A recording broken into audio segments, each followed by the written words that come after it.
Bismillahirrahmanirrahim. Assalamualaikum warahmatullahi wabarakatuh. Buya. Waalaikumsalam warahmatullahi wabarakatuh. Mohon tuntunan dan bimbingannya Buya.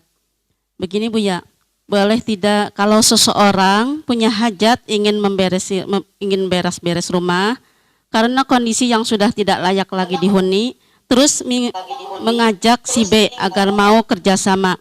Kemudian rumah itu diperbaiki, semua biaya ditanggung sama si B. Kemudian dikontrakan, hasil dari uang kontrakannya dibagi dua, si A sebagian dan si B sebagian lagi. Nah, pertanyaannya Buya, apakah selama si A belum bisa membayar biaya beres-beres rumah tersebut, uang hasil kontrakannya masih tetap dibagi dua?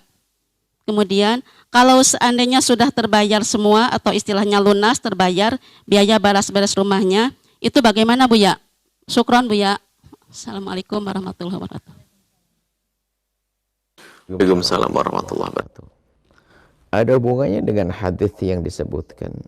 Jangan sampai perbuatan kita ini membuat orang lain membuat kita bermusuhan. Sehingga sebelumnya juga pernah kita hadirkan tentang tidak boleh wala tanajasu wala tanajasu wala tabaghadu wala tadabaru. Enggak boleh kita melakukan satu misalnya jual beli menjadikan orang lain bermusuhan. Makanya segala bentuk transaksi yang di ujungnya menjadi sebab perselisihan itu dilarang. Anda, nah ini, nggak jelas itu, harus ada jelas John akadnya. Misalnya, akadnya harus jelas. Misalnya rumah, Anda punya rumah mau dikontrakin. Cuman Anda tidak punya modal untuk merenovasi. Lalu Anda diskusi dengan sahabat Anda. Nah, diskusi dengan sahabat Anda untuk bisa menyempurnakan ini semuanya. Maka setelah nanti sempurna, maka akan disewakan. Lah sudah ada perjanjian bahwasanya keuntungannya adalah berapa persen. Berarti seolah-olah sahabat Anda itu menanam saham di rumah tersebut. Nah, tentunya di sini ada batasan-batasannya. Jadi ada batasannya, misalnya sudah ada gambaran, ada orang mengontrak, misalnya di tempat ini selama 10 tahun. Jadi harus ada batasannya. Sehingga nanti setelah 10 tahun kisahnya selesai. Jadi sang teman Anda itu menanam modal dan untuk disewakan atau di apa saja, dagang di situ. Itu sah jika bunyi transaksinya semacam ini. Tapi di sini bukan ngutang.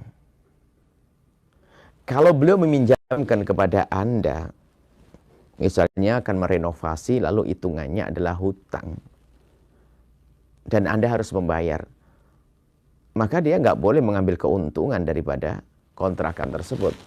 Karena kalau itu namanya riba, utangnya misalnya 10 juta, ternyata 10 juta harus Anda bayar, pun demikian dia akan mengambil keuntungan. Itu jadi riba. Nggak diperkenankan jika demikian adanya. Artinya, jika dia mengerjakan ini rumah Anda, kemudian setelah itu dianggap utang Anda, kemudian setiap bulan dia tetap mendapatkan kontrakan, dia mendapatkan, maka ini riba yang nggak boleh. Yang nggak diperkenankan yang demikian ini. Maka harus waspada. Nah, kemudian juga yang ketiga, jika dia melakukan itu semuanya adalah sukarela, memberikan kepada Anda dengan akad, saya akan membantu, sukarela sudah. Ini nggak ada utang buat saya dan sebagainya, selesai. Alhamdulillah. Nah, kemudian setelah itu kalau Anda berkata, ya ini aku kontrakkan, karena aku kontrakkan maka kamu akan aku beri keuntungan setiap bulan begini, sah-sah saja. Karena ini ada urusan dengan utang. Yang nggak boleh tadi yang Anda sebutkan, utangnya tetap dihitung, ternyata Anda pun masih memberikan satu kepadanya, itu riba. Kalau menanam modal yang disebutkan pertama, kalau kita kerjasama menanam modal, itu lihat, kalau tidak untung ya sama-sama tidak untung. Kalau rugi sama-sama rugi. Begitu. Tidak boleh yang dirugikan di satu orang saja. Tidak boleh Anda saja dirugikan, tidak boleh orang lain. Karena dalam dunia transaksi sangat diwaspadai, sangat diperhatikan oleh baginda Nabi SAW. Jadi kalau bunyinya adalah utang ada, kemudian setelah itu dia mendapatkan tambahan dari tempat tersebut, maka itu tidak boleh karena itu masuk bagian riba. Nah, utang ada, ternyata masih dapat keuntungan dari Anda. Itu riba yang sesungguhnya. Semoga Allah menjauhkan kita dari riba. Wallahu a'lam bishawab. Sahabat Al-Bahjah TV, setelah menyaksikan video ini, jangan lupa bersolawat kepada baginda Nabi Muhammad. Shollu ala Nabi Muhammad. Allahumma sholli alaihi wa ala alihi wa sahbihi.